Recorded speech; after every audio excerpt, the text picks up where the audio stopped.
The call came at 2:47 a.m. I'll never forget that time because I stared at the glowing numbers on my phone for what felt like an eternity before I could bring myself to answer. When I finally did, the police officer's words shattered my world into a million irreparable pieces. "Mrs. Thornton, I'm very sorry to inform you that your husband, Daniel Thornton, was involved in a fatal car accident tonight." Daniel, my Daniel, gone just like that. The funeral was held 4 days later at the Thornton family estate, a sprawling property with perfectly manicured gardens and a house that looked more like a museum than a home.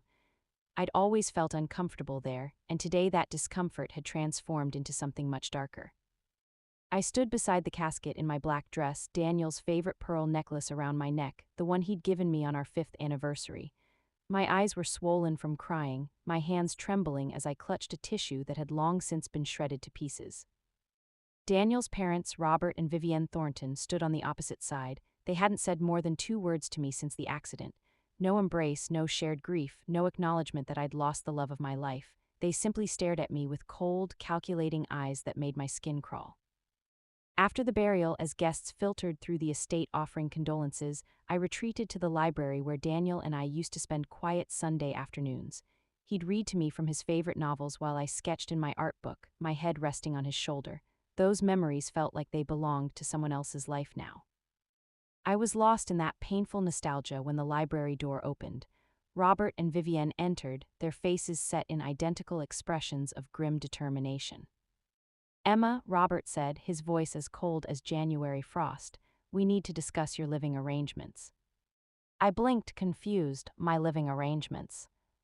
Vivienne stepped forward, her diamond earrings catching the lamplight. "You'll need to vacate the premises by the end of the week. We've already contacted a real estate agent to help you find something suitable, something within your means, of course." My heart stuttered. "Excuse me, this is my home. Daniel and I lived here for the past 3 years."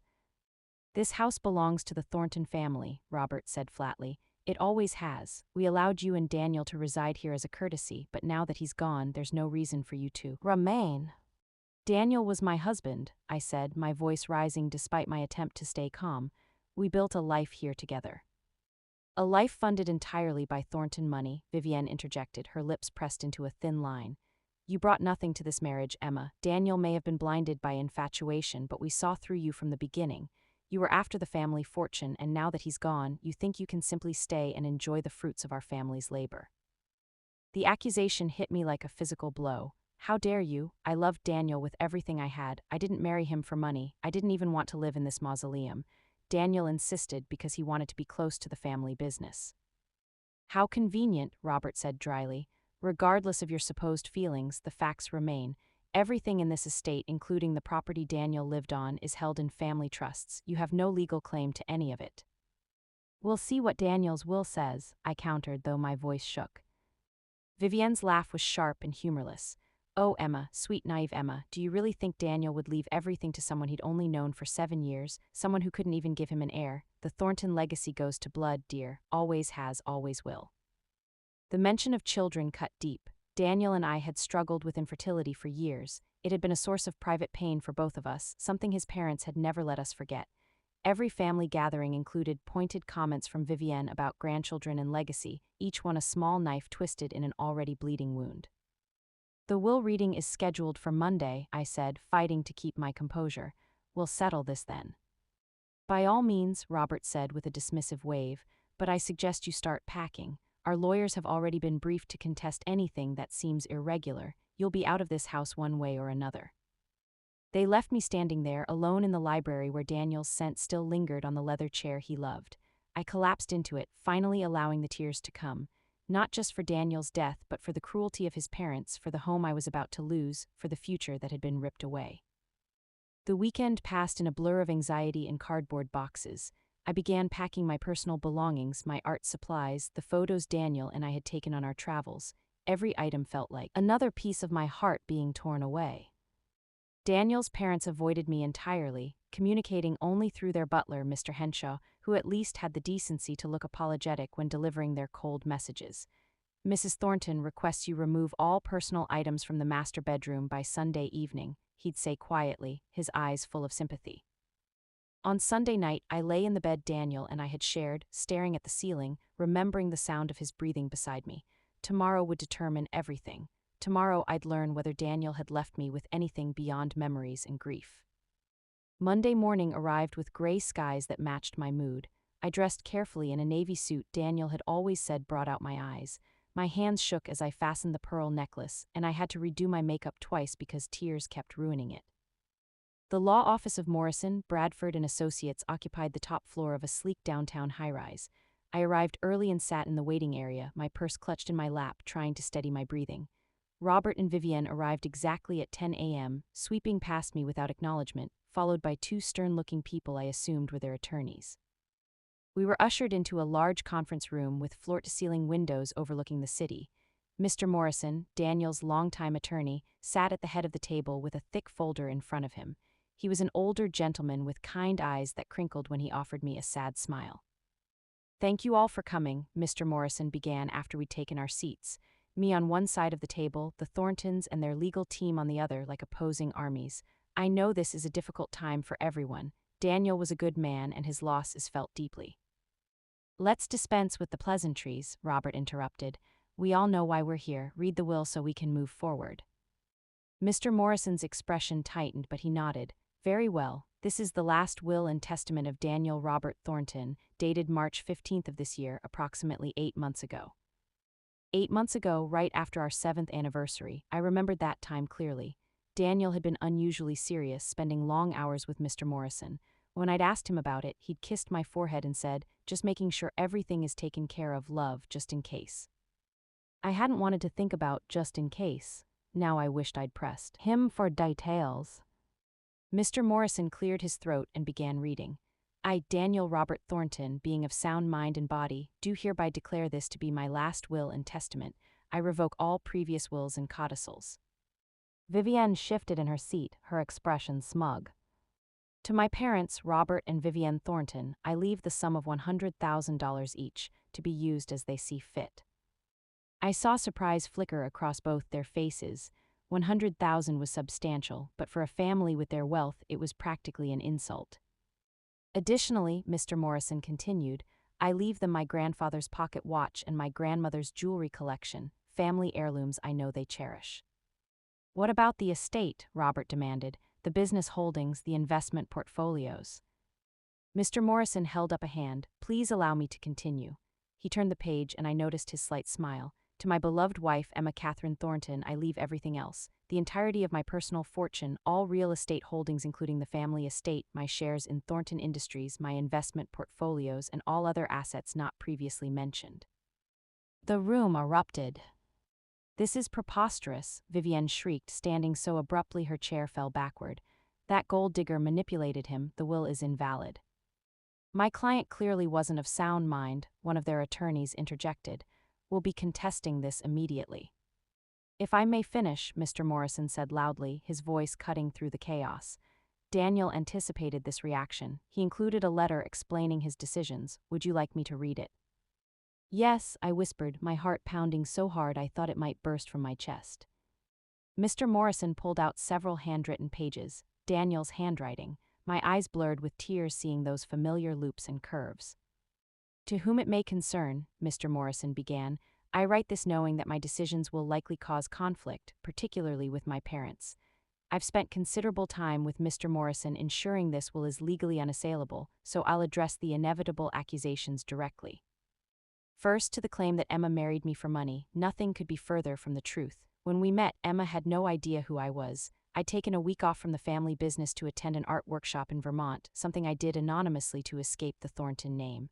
Emma was the instructor. She was patient, talented, and had a laugh that made me feel alive for the first time in years. We spent every day of that week together, and by the end of it, I was in love. I didn't tell her about my family's wealth until our 4th date. When I finally did, she was horrified. She actually suggested we stop seeing each other because she didn't want to deal with the complications. I had to convince her that my money didn't define me, that I wanted her for who she was, not for how she'd fit into my family's expectations. Emma worked as an art teacher at a community center, making barely enough to cover her small apartment. She could have quit after we married, but she didn't. She continued teaching for 3 more years until the commute from the estate became too much. Even then, she volunteered at local schools, taught free art classes to underprivileged kids, and donated her own money to buy supplies. That's who she is, someone who gives, not takes. I pressed my hand to my mouth, tears streaming down my face. Hearing Daniel's words, his defense of me was almost too much to bear. Mr. Morrison continued, "Second to my parents, I love you, but I haven't trusted you since I was 17 years old. That was the year I overheard you discussing my future like I was a business asset rather than your son. You'd already decided where I'd go to college, what I'd study, who I should marry from among the acceptable society families. When I suggested I might want to pursue architecture instead of business, you laughed and told me childhood dreams had to end sometime. You've controlled every aspect of my life that you could, and the only reason I stayed connected to the family business was because I genuinely enjoyed the work, not because I wanted to fulfill your dynasty dreams. Every decision I made that didn't align with your vision was met with manipulation, guilt, and threats of disinheritance. When I brought Emma home to meet you, you were polite to her face, but I saw the coldness in your eyes. I heard the comments you made when you thought I wasn't listening. You investigated her background, hired a private investigator to find dirt on her, and when you found nothing, you simply decided she wasn't good enough because she came from a middle-class family and worked for a living. You've made the past 7 years difficult for her, and by extension for me. The snide comments about grandchildren when you knew we were struggling with infertility, the subtle ways you excluded her from family events, the constant reminders that she'd married into money she didn't earn. Emma endured it all with grace and dignity, never once complaining to me, though I saw the hurt in her eyes. Which brings me to the estate and business holdings. I inherited these assets from my grandfather, who made his fortune through his own hard work and explicitly stated in his will that his descendants should have autonomy over their inheritance. You've treated these assets as though they belonged to you, as though I was merely holding them temporarily until I produced an heir to carry on the precious bloodline. But they're mine, and I choose to leave them to the person who has been my true partner, my refuge, my home. Emma loved me when I was just a guy at an art workshop. She would have loved me if I'd been a struggling architect or a teacher or anything else. She loved me, not the Thornton name, not the money, not the status, just me. So to those who might question this will, particularly my parents, Emma isn't taking anything from the family. I'm giving her what was mine to give. She's earned every bit of it by being the kind of partner everyone deserves but few find, by making me laugh when I was drowning in family obligations, by holding me when we got the news that we might never have children, by choosing love over comfort again and again. To Emma, my darling Emma, if you're reading this, I'm gone and I'm so sorry. Sorry I left you alone to face this. Sorry you're dealing with my parents without me there to run interference. Sorry for every tomorrow we won't have together. But please know this, you made my life worth living. Every moment with you was a gift, the way you hummed while painting, the terrible jokes you tell to cheer me up, the way you'd fall asleep during movies but insist you were just resting your eyes, your kindness, your strength, your endless capacity for love. Build the life you want with what I've left you, travel to all the places we talked about, open that art school you dreamed of, paint sunrises and sunsets and everything in between. Be happy, Emma, please be happy, that's all I ever wanted for you. And if anyone tries to tell you that you don't deserve this, that you somehow manipulated or schemed your way into it, tell them Daniel Thornton knew exactly what he was doing. I've spent my entire life being told what to do with my money, my time, my future. This is my final act of autonomy, the last time I get to make a choice that's purely mine. I choose you, Emma. I chose you 7 years ago in that art studio, and I choose you now. Forever your husband, Daniel. The silence that followed was deafening. Mr. Morrison carefully folded the letter and placed it back in the folder. I was sobbing openly now, past caring what anyone thought. Vivienne's face had gone pale, while Robert's was purple with rage, but even they seemed momentarily speechless in the face of Daniel's words. This will was prepared with multiple witnesses, Mr. Morrison said quietly. Daniel underwent a psychiatric evaluation to establish his sound mind, specifically because he anticipated challenges. He met with 3 different attorneys to ensure the document was legally airtight. I have all the documentation here. He spread papers across the table, medical evaluations, witness statements, notarizations, legal precedents. Furthermore, Mr. Morrison continued, Daniel instructed me to inform any parties considering a legal challenge that such action would result in the immediate revocation of their inheritance. The $100,000 in family heirlooms would instead be donated to charity. He was very specific about this consequence. Robert and Vivienne looked at their attorneys, who examined the documents and gradually shook their heads. It's ironclad, one of them finally admitted. We could file a challenge, but given the psychiatric evaluation, the multiple witnesses, and the clear articulation of intent in the letter, we'd almost certainly lose, and you'd forfeit your inheritance in the process.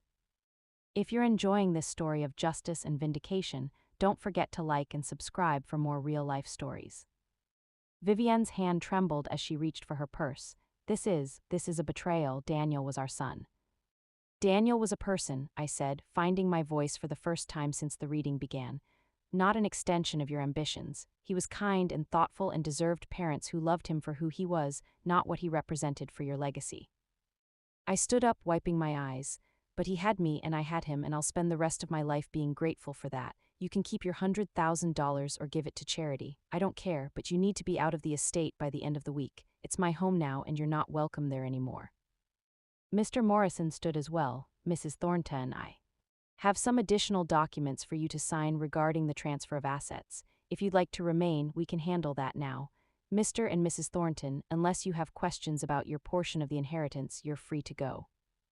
Robert stood abruptly, his chair scraping against the floor. This isn't over. Yes, it is, Mr. Morrison said firmly. Daniel made his wishes clear. I suggest you respect them.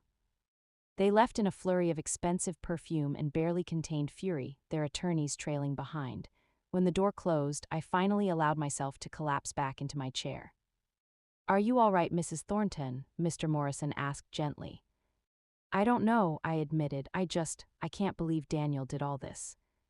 He loved you very much, Mr. Morrison said.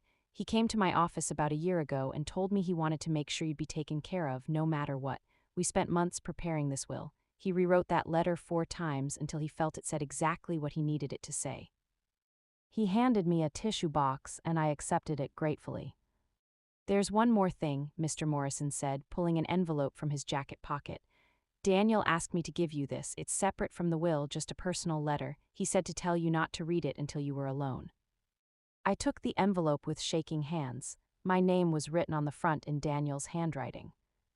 The next hour was spent signing documents, transferring accounts, and discussing the practicalities of inheriting a substantial fortune. Mr. Morrison was patient and thorough, explaining everything in detail. By the time we finished, it was early afternoon. I drove back to the estate, my mind still reeling. The security guard at the gate nodded to me respectfully. Welcome home, Mrs. Thornton, he said, and this time there was no qualifier in the title, it was just mine. The house was quiet when I entered. Robert and Vivienne had already cleared out their personal items from the guest wing where they'd been staying since the funeral.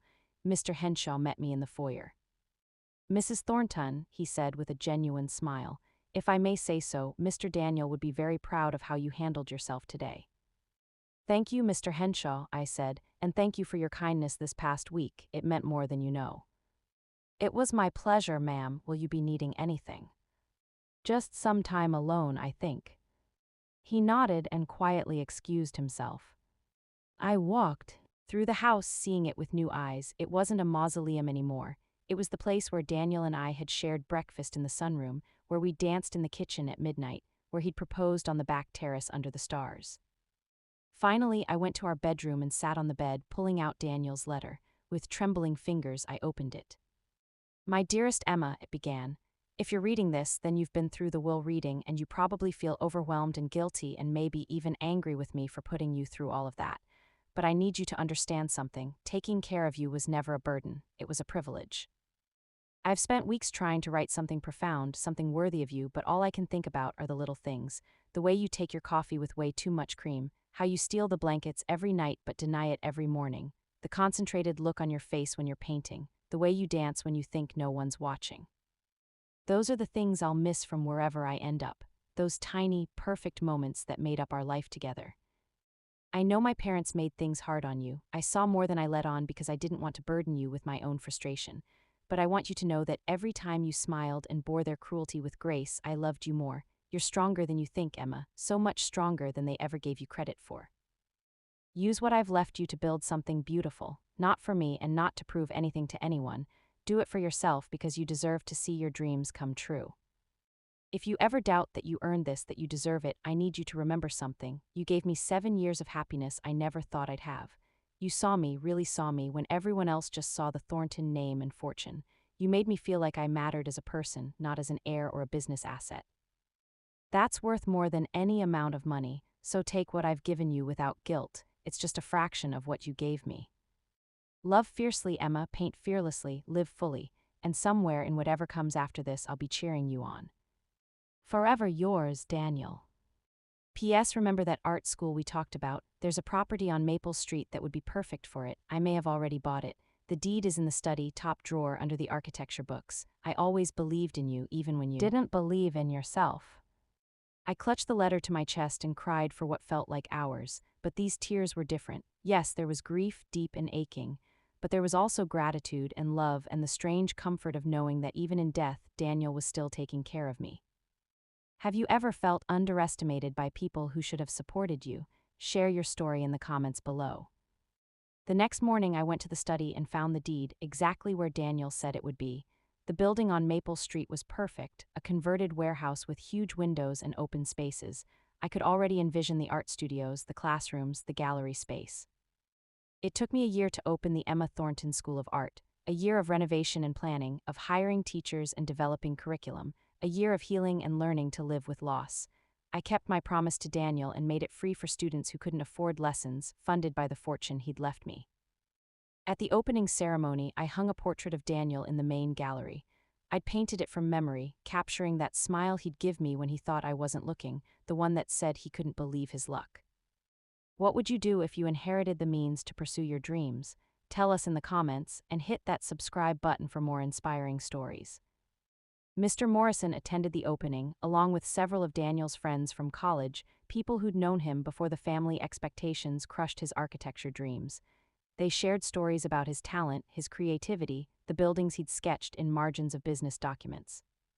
He would have loved this, one of them told me, looking around at the bright studios filled with easels and paint. Daniel always said he wanted to create something lasting, something that mattered. I think you did that for him. I never heard from Robert and Vivienne again. Mr. Henshaw told me they'd sold their shares in some of the family holdings and moved to their estate in the Hamptons. Part of me felt sad about that, about the family Daniel had wanted but never really had, but mostly I felt free. The school thrived. Every semester I watched new students discover their passion for art the way I'd discovered mine years ago. I saw single parents taking evening classes to pursue deferred dreams, teenagers finding their voice through painting, elderly people picking up brushes for the first time in decades. And in every one of them I saw a reflection of what Daniel had given me, the chance to be seen, to be valued, to build something meaningful. On our anniversary each year, I visit Daniel's grave with fresh flowers and tell him about the school, about the lives being changed, about the beauty being created in the space he'd bought for me. We did it, love, I whisper, touching his headstone. We built something that matters. The wind rustles through the cemetery trees, and I like to imagine it's Daniel telling me he's proud, that he always knew I could do it. That love, real love, never dies, it just transforms into something new. I transformed his legacy into light and color and creativity. And every time a student discovers they have talent, every time someone looks at a painting with wonder, every time art brings joy to someone's life, Daniel's love continues.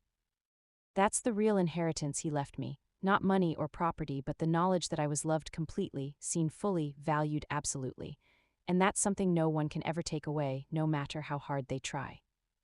True love isn't about bloodlines or inheritance. It's about choosing to see and value someone for who they truly are, not what they represent or possess.